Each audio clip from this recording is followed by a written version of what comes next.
안녕하세요. 독서연구소의 이윤수 변호사입니다.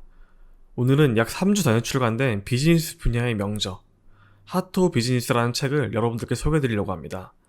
먼저 간략히 저자인 위베르 졸리에 대해 소개해드리자면, 현재는 하버드 경영대학원의 부교수로 재직 중이시고요. 베스트바이라는 회사의 전직 CEO이자 회장이었습니다. 거의 현재 전설적인 CEO라고 불리고 계신데, 하버드 비즈니스 리뷰의 세계 100대 CEO, 베런즈의 세계 30대 CEO, 싱커스 50의 세계 50대 CEO 중 한 명으로 선정되기도 했습니다. 이분이 2012년경에 취임해서 그 당시 망해가던 베스트바이를 거의 완벽하게 부활시킨 그런 스토리를 이제 책에 녹여내셨는데, 그 책이 바로 오늘 소개할 하트 오브 비즈니스입니다. 이렇게 매일경제와 예스24에서 이렇게 5월의 책으로 선정하시기도 했습니다.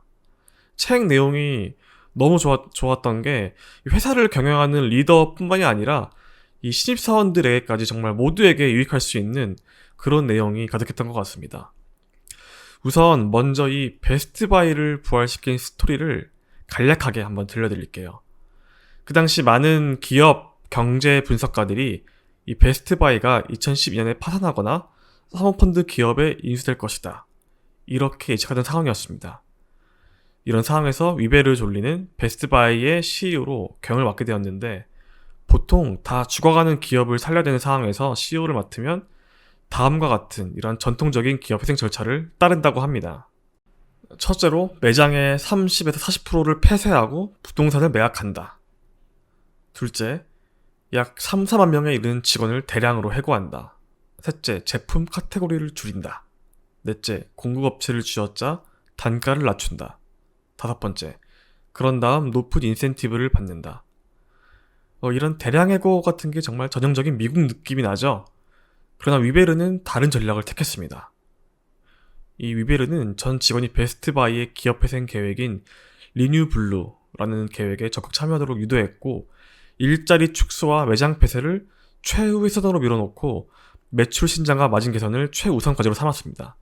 이게 말이 쉬워 보이지 CEO로서는 굉장히 어려운 결단을 한 것 같아요. 왜냐면 이 전문 경영인은 단기적으로 눈에 보이는 성과를 쫓아가기 쉬운데, 위베르는 그렇게 하지 않았습니다. 오히려 정말 밑바닥부터 이 긍정적인 분위기를 조성하고 회사가 어떤 도전에 직면해 있는지를 완전하게 투명하게 공개함으로써 이렇게 점차 회사가 부활의 날개를 필 수 있도록 그런 시나리오를 만들어 갔습니다. 위베르는 공급업체를 압박하는 대신에 최대 라이벌인 아마존을 포함해서 모든 공급업체를 동반자로 삼았습니다. 예를 들어 매장 내에 삼성전자, 마이크로소프트, 애플 등의 미니 매장을 만들어서 가전제품과 헬스케어 제품을 추가했고요. 이런 조치들로 인해서 12만 5천 명에 달하는 베스트바이 직원들에게 희망과 열심히 일한 보상이 생겼습니다. 그러자 이 위바르가 추구하는 이른바 휴먼 매직이 생겨났습니다. 매출이 늘고 마진이 개선되고 곤두박질 쳤던 회사의 주가가 회복되고 주주들에게 수익 배분도 가능하게 되었습니다. 이렇게 2016년에 베스트바이의 재건이 마무리되자 위베르는 기술로 고객의 삶을 풍요롭게 만들자라는 것을 회사의 임무이자 목적으로 삼게 되었다고 합니다. 오늘 특히 나누고 싶은 건 이 전설적인 CEO라고 불리는 위베르가 2012년에 망해가던 베스트바이를 살릴 때 처음 점검했던 부분입니다. 베스트바이의 최고 경영자 초빙 직전에 이 위베르가 한번 베스트바이의 매장들을 방문해봤다고 해요. 그런데 그 매장 방문 경험, 그리고 매장 방문 이후에 베스트바이의 콜센터나 이런 고객센터로 전화하는 이런 경험을 통해서 위베르는 당시 베스트바이가 진심으로 고객을 도우려 하기보다는 제품을 파는 데 혈안이 된 회사구나, 이렇게 보였다고 합니다. 이제 회사에 CEO로 취임하고 보니까 왜 자기가 그런 어떤 질 나쁜 고객 경험을 했는지 알게 됐는데, 바로 직원들이 일에 집중하지 못하고 전념하지 못했다라는 부분이었습니다. 위베르는 이런 문제를 파악해서 CEO로 취임하자 이 직원들이 일에 전념하지 못하고 집중하지 못하는 이런 문제를 점검하고 어떻게 개선할 수 있을지를 고심하기 시작했습니다. 왜 직원들이 일에 전념을 못할까요? 일에 전념하지 못하는 것은 위베르의 표현을 빌리자면 세계적인 유행병이라고 합니다. 미국 ADP 연구소가 전 세계 19개 국가에서 1만 9천 명 이상의 직원들을 상대로 설문조사를 했는데요. 고작 16%만이 자신의 일에 전념하고 있다는 사실을 알아냈습니다. 그렇게 나머지 84%, 이 대부분은 때가 되면 출근해서 자신의 에너지, 창의력, 지력, 감정의 극히 일부만 쓰면서 거의 시간을 때우는 것과 다름이 없었던 거죠. 조립 라인의 어떤 노동자 분들보다 고위직 임원분들이나 전문직 종사자들은 일에 더 전념했을까요? 그렇지도 않았다고 합니다. 고위직 임원이라도 일에 전념하는 사람은 전체 4분의 1 미만이었고 이 수치는 다른 직급과 크게 다르지 않았다고 해요. 일에 전념한다고 응답한 그 소수의 사람들은 생산성이 향상되었고 고객, 동료, 공급업체들에게 더 잘할 뿐 아니라 이직 가능성도 12배 낮았습니다. 또 어떤 업계에 있든 어떤 역할을 맡든 상관이 없었습니다. 일에 전념하는 직원들은 심지어 일하다 다칠 가능성도 약 25%에서 50%나 적었다고 해요. 그럼에도 대부분의 사람들이 일에 전념하지 못하는 이유는 무엇이었을까요? 위베르가 파악하기로는 바로 일을 바라보는 관점에 있었습니다.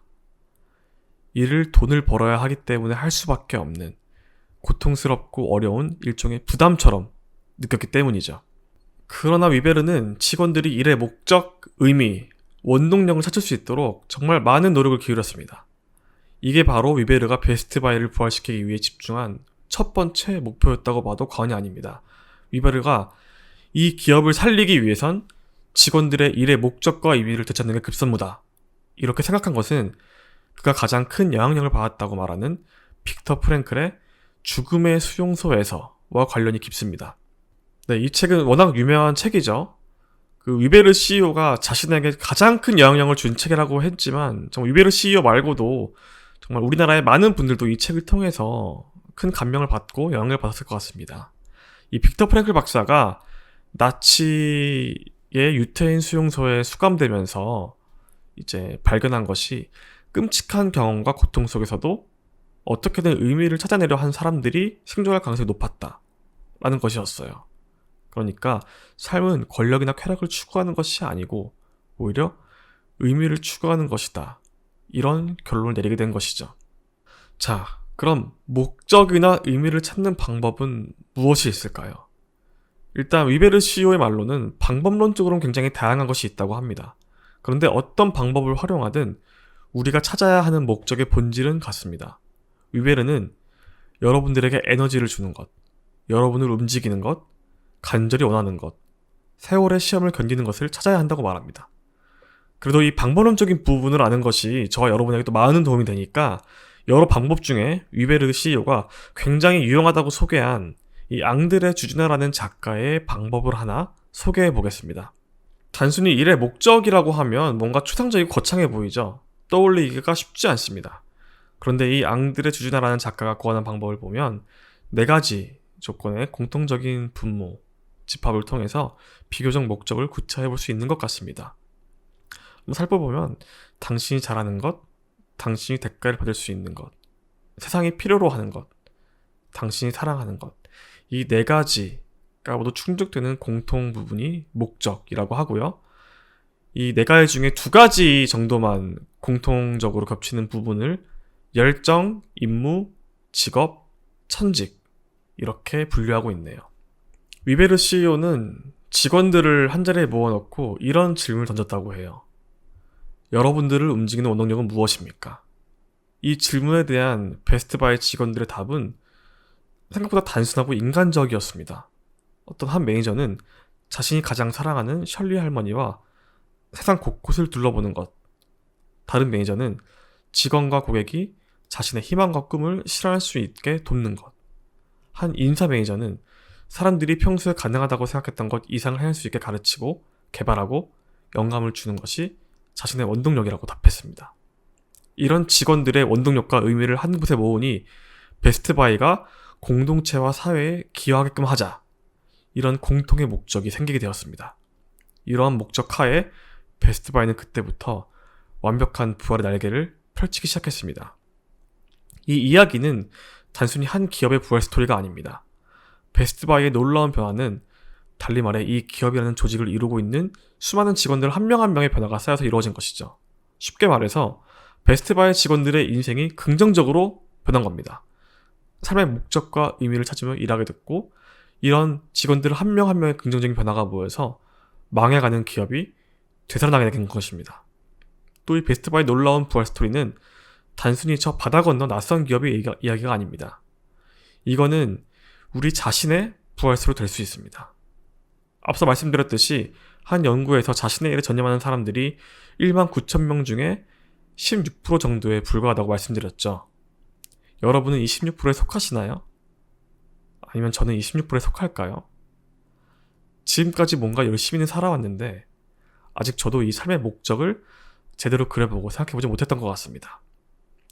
위베르 CEO가 베스트바이 직원들에게 던진 이 질문처럼 한번 저와 여러분들에게도 스스로 질문을 던져보면 어떨까요?